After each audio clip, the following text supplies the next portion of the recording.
আজিকর হাসপাতালে ডিউটিরত মহিলা চিকিৎসকের ধর্ষণ এবং হত্যার মামলায় জুনিয়র ডাক্তারদের কর্মবিরতি তুলে নেওয়ার নির্দেশ দিলেন প্রধান বিচারপতি DY চন্দ্রচূড়। শীর্ষ আদালতের শুনানিতে চূড়ান্ত হতাশ আন্দোলনরত মহিলা জুনিয়র ডাক্তাররা। আমরা এক্সট্রিমলি ডিসঅ্যাপয়েন্টেড। আমাদের প্রথম আমাদের demand of this movement is justice, যেটাতে এত এভিডেন্স ট্যাম্পার্ড হয়েছে, যেটা সুপ্রিম কোর্ট নিজেই বুঝতে পারছে এবং বারবার করে কেউ ডিনাই করতে পারছে না। তাতে করে আমরা এটা বুঝতে পারছি যে জাস্টিস পাওয়াটাই আমাদের পক্ষে এক্সট্রিমলি ডিফিকাল্ট হয়ে যাচ্ছে। আর আমাদেরই কোপিজিটি অভয়া এখানে এইভাবে রেপ অ্যান্ড মার্ডার হয়েছে, আর তাকে জাস্টিস প্রোভাইড করতে এরা এতটা ফেলিয়ার, বাট তারা আমাদের সেফটি প্রোভাইড করবে বলে আমাদের আশ্বস্ত করছে। অথচ আমাদের যে স্টেট গভর্নমেন্টের পক্ষে যিনি লয়ার ছিলেন তিনি বলছেন সমস্ত সেফটি মেজার্স নাকি হয়ে গেছে, ইনিশিয়েটেড হয়েছে। অথচ আমি আমার ডিপার্টমেন্টে কোথাও সিসিটিভি ক্যামেরাস ইনস্টল হতে নতুন করে দেখিনি, কোনো ডিউটি রুমস নতুন করে ক্রিয়েট হতে দেখিনি। তাহলে আমরা ফার্স্ট অফ অল আমরা বিচার পাবো কিনা সেটা জানি না। সেকেন্ড অফ অল আমাদের সেফটি মেজার্স এনশিওর নয়। শুধু কয়েকজন সিআইএসএফ এখানে পোস্ট করে দিলে, শুধু আরজি করে পোস্ট করে দিলে তো হবে না। সারা ওয়েস্ট বেঙ্গলের নানা হসপিটালে নানা ভ্যান্ডালিজম হচ্ছে, সেগুলোকে আগে দমন করা হোক, তারপরে তো উনি আমাদের কাজে ফিরতে বলবেন। উনি না জাস্টিস এনশিওর করতে পারছেন, না সেফটি এনশিওর করতে পারছেন, অথচ আমাদের কাজে ফিরতে বলছেন। কি করে বলছেন?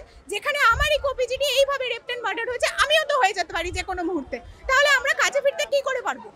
আজকে পুলিশের তরফে বলা হয়েছে তারা নাকি সম্পূর্ণ সিসিটিভি ফুটেজ দিয়েছে, কিন্তু সিবিআই বলছে তারা 504টি ক্লিপিং দিয়েছে 27 মিনিট। এই ডিসক্রিপেন্সিগুলো প্রথম থেকে আছে বলেই আমাদের এই আন্দোলন চলছে, না হলে আমরা কলকাতা পুলিশের উপরে ভরসা করে থেকে যেতে পারতাম, যেটা আমরা পারছি না। কারণ আমরা জানি এভিডেন্স ট্যাম্পার্ড হয়েছে, আমাদের দৃঢ় ধারণা। না হলে আমরা সবাই ডক্টর, আমরা সবাই চাই কাজে ফিরতে এবং পেশেন্ট কেয়ার প্রোভাইড করতে, কিন্তু আমরা নিজেরা যতক্ষণ না সেফ ফিল করব, আর সেফটি ফিল করাটা শুধুমাত্র খাতায় কলমে কিছু আমরা এটা করে দেবো, আমরা ওটা করে দেবো অ্যাসিওর করে দিলে হয় না।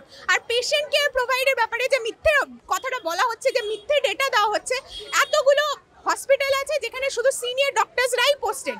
আমরা শুধু মেডিকেল কলেজে আমরা জুনিয়র ডক্টর, শুধু জুনিয়র ডক্টর ট্রেনি, তাদের উপর কি শুধু health care service provide, health care দাঁড়িয়ে থাকে? তাহলে আরও ডক্টর অ্যাপয়েন্ট করা হোক, সেটা তো গভর্নমেন্টেরও দায়িত্ব। আর এটা মিথ্যে রটনা, আর আমরা এক্সট্রিমলি ডিসঅ্যাপয়েন্টেড আজকে। সুবিচারের জন্য আমাদের এই আন্দোলন, আমাদের বন্ধুর সাথে 9 তারিখ যেটা ঘটেছিল অন ডিউটি, তার সাথে এই মর্মান্তিক ঘটনা ঘটেছিল, তারপরেই আমাদের এই আন্দোলনে নামা। আমরা চিকিৎসকরা কিন্তু চিকিৎসা করার জন্যই আছি, কিন্তু আমাদের আন্দোলনের যে এই যুক্তিটা আমরা আশা করেছিলাম যে বোঝা হবে, আমরা সুবিচার পাবো, কিন্তু আজকের রায়ে আমরা কিন্তু সেটা সম্পূর্ণভাবে দেখতে পাচ্ছি না। এখনো আমরা সুবিচারটা কিন্তু আমাদের পাওয়ার কথা। সুবিচার পেলে আমরা তাহলে সেই অন্তত সেই ভরসা আশ্বাসটুকু পাই যে আমাদের ঘটনাটা সেরকম যৌক্তিকতা দিয়ে দেখা হচ্ছে, কিন্তু সেই সুবিচারটাই যদি না হয়, তার আগেই যদি কাজে যোগদানটাকেই মুখ্য করে তোলা হয়, যেখানে কিনা আমরা আন্দোলনে আছি, কিন্তু আমাদের যারা ওপরে, যারা সিনিয়র স্যার ম্যাডাম সবাই, তারা কিন্তু আউটডোর বা যা আছে সব কিছু কিন্তু সেভাবে চলছে চিকিৎসা। এবং এর বাইরে আমাদের অভয়া ক্লিনিক চলেছে, আমাদের অভয়া ক্লিনিক সব জায়গায় চলেছে। যেহেতু হাসপাতালের ভেতরে নিরাপদ বোধ না করার, আমরা যারা ডক্টরসরা কিন্তু অলরেডি তারা অভয়া ক্লিনিক করেছে। আমরাই আন্দোলনকারী যারা আমার বন্ধু বান্ধবরা যারাই আছে, আমাদের সবাই কিন্তু অভয়া ক্লিনিকটা করা হয়েছে। মানুষ তারা কিন্তু বুঝতে পেরেছে যে আমরা তাদের চিকিৎসা দিতে চাই, কিন্তু তার আগে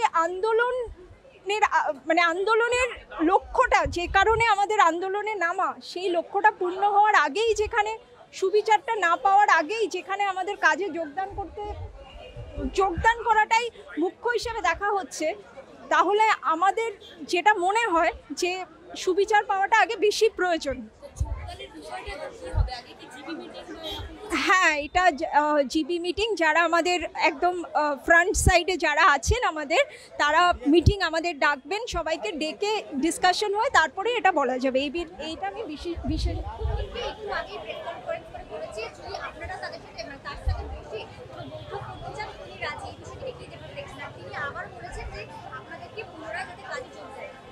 দেখুন, আমাদের কাজে যোগ না দেওয়ার কারণটা প্রত্যেকটা মানুষ, একদম সমাজের নিচু স্তর থেকে একদম সমাজের উচ্চ স্তর অবধি মানুষ কিন্তু বুঝতে পেরেছে। আমরা কিন্তু ঘরে বসে ছুটি কাটাচ্ছি না, আমরা আমাদের বন্ধু সুবিচার চাই। তার সাথে কিন্তু কাজের সময়ে সে অলরেডি কাজে ছিল, চিকিৎসা করছিল, মর্মান্তিক রোগীদের সেবা করছিল, ওই সময় তার নিজের প্রাণটা তাকে খোয়াতে হয়েছে। তাহলে সেইটা কতখানি বড় ব্যাপার, সেই পুরো সিনারিওটাকে বোঝার আমরা অবশ্যই সবসময় আবেদন রাখছি আমাদের প্রশাসকের কাছে। তারা যাতে বোঝে যে কেন আজকে আমরা রাস্তায়, এইটা যেন তারা একটু বোঝেন, আমাদের জায়গায় এসে তারা একটু বোঝেন যে কেন আমরা রাস্তায়। এবং তারপরেও পেশেন্টদের ট্রিটমেন্ট কিন্তু আমাদের এখান থেকে অলওয়েজ হয়েছে। আমরা রাস্তায় থাকলেও, আন্দোলনে থাকলেও আমাদের সিনিয়র যারাই আছেন স্যার ম্যাডাম, ওনারা কিন্তু অলরেডি ট্রিটমেন্ট চলছে, ওপিডি চলছে, ইমার্জেন্সি সব কিছুই চলছে। মুখ্যমন্ত্রী তো আপনাদের সাথে বসতে রাজি হয়েছেন, আপনারা কি বসবেন? সেটা আমাদের যারা আছেন পুরো হ্যাঁ, সেই ডিসিশনসগুলো যারা নেন তাদের সাথে মিটিং করে তারা সিদ্ধান্ত নিয়ে সেটা আজকে একটা হওয়ার কথা ছিল, আমাদের ইনফরমেশন ছিল একটার দিকে, বাকিটা একটু ওনাদের থেকে জেনে নেবেন যারা ফ্রন্টলিন। আপনারাও বারংবার রাজ্যের যে ভূমিকা, এই যে তাড়াতাড়ি দেহ পোস্টমর্টেম করে দেওয়া এবং দেহকে সৎকার করে দেওয়া, এই বিষয়গুলো নিয়ে আপনারাও যথেষ্ট প্রোটেস্ট করেছেন। আজকেও কিন্তু সুপ্রিম কোর্টে আইনজীবীরা বারংবার রাজ্যের এই ভূমিকা নিয়ে প্রশ্ন তুলেছেন। দেহ কি করে তাড়াতাড়ি পোস্টমর্টেম করা হলো, সৎকার করা হলো, এই যে বিষয়গুলো কি বলবেন? যেহেতু 6টার আগে দেহ পোস্টমর্টম করার নিয়ম নেই, তাও পোস্টমর্টম করা হয়েছে। তারপরে সিসিটিভি ফুটেজ নিয়ে একটা প্রশ্ন উঠেছে। দেখুন, যে ঘটনাটা ঘটেছে একজন মহিলা চিকিৎসকের সাথে অন ডিউটি, ঘটনাটা যখন জানা গেল প্রথম, আমরা দায়িত্বপূর্ণ অ্যাডমিনিস্ট্রেশন থেকে আশা করব তারা ঘটনাটাকে ধামাচাপা না দিয়ে তার তখন থেকে সুন্দরভাবে স্বচ্ছভাবে তদন্ত করে বিচারটা যাতে ঠিক হয়, প্রকৃত দোষীরা গ্রেপ্তার হয় এবং কেন এই ঘটনা হলো তার মূল যাতে খুঁজে পাওয়া যায়। যা যা আমরা ন্যায্য দাবি রেখেছিলাম West Bengal junior doctors front থেকে, এগুলো যে কোনো সুস্থ স্বাভাবিক মানসিকতা দায়িত্বপূর্ণ নাগরিক মানুষ তারা কিন্তু এটাই আশা করবে অ্যাডমিনিস্ট্রেশনের কাছ থেকে। আমরাও কিন্তু স্টুডেন্টরা, আমি পোস্ট গ্রাজুয়েট ট্রেনি, আমরাও কিন্তু এটাই আশা করব। কিন্তু সেখানে যে এরকমভাবে ঘটনাটাকে ধামাচাপা দিয়ে পুরো সত্যটাকে পাশ কাটিয়ে অন্যরকম একটা সৃষ্টি করার চেষ্টা হয়েছে, সেটা সত্যি আমাদের কাছে খুব দুর্ভাগ্যজনক। আমরা তো পেশেন্টের সেবা করতেই আছি, আজকে সেইখানে একটা মানুষের যে আমাদের ডাক্তার বন্ধু তার প্রাণ চলে গেল, তার সাথে এরকম একটা মানে ধর্ষণের মতো একটা খুব খারাপ ঘটনা ঘটলো, তাহলে সেইটা কোথায় আমরা সেটা সুবিচার করব? অ্যাডমিনিস্ট্রেশন সেইটা দেখা উচিত, তৎকাল সেই সময়ের অ্যাডমিনিস্ট্রেশন এটাই দেখা উচিত বলে আমাদের আশা ছিল সব সময়, কিন্তু সেটা আমরা পাইনি। আর আরেকটা কথা, অভয়া ক্লিনিক কিন্তু আমাদের চলেছে, কাজে যোগ দেওয়ার কথা যেটা বলছে, অভয়া ক্লিনিকে কিন্তু আমাদের অভয়া ক্লিনিক টেলিমেডিসিন এগুলো কিন্তু অলরেডি চলছিল এবং চলছে। তো আমরা কিন্তু এই নয় যে এখানে আছি বলে কাজ ব্যাহত করার জায়গা নয় আমাদের, আমরা আন্দোলনটা সুবিচারের জন্যই কিন্তু করা, এটাই বলার। ঘটনা ঘটেছিল 8 অগাস্ট, আজকে হচ্ছে 9 সেপ্টেম্বর।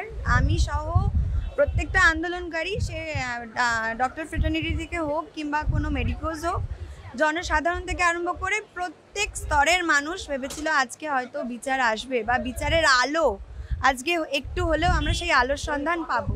কিন্তু যা দেখছি এই মুহূর্তে, যা শুনছি যে বিচার ব্যবস্থা প্রতি আস্থা তো উঠে যাওয়ার মতনই।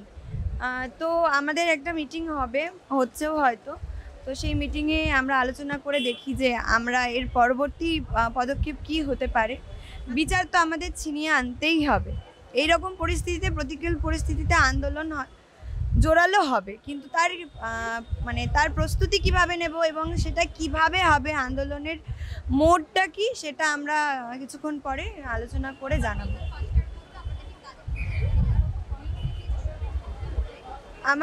আমি আবারও মহামান্য আদালতকে এটাই বিনীত নিবেদন করব, একজন মেয়ে হিসেবে করব, আপনারা বিচার ব্যবস্থার দিকেও নজর দিন।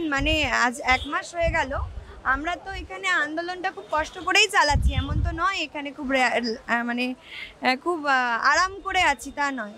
আপনি যেমন এই দিকটাও দেখছেন, সেরকম বিচার ব্যবস্থার দিকেও নজর দিন, তাহলে হয়তো আপামর জনতা আপনার ওপর আস্থাটা হারিয়ে ফেলবে না। মুখ্যমন্ত্রী একটি প্রেস কনফারেন্স করেছেন চাইলে মুখ্যমন্ত্রীর সঙ্গে বৈঠকে বসতে পারি?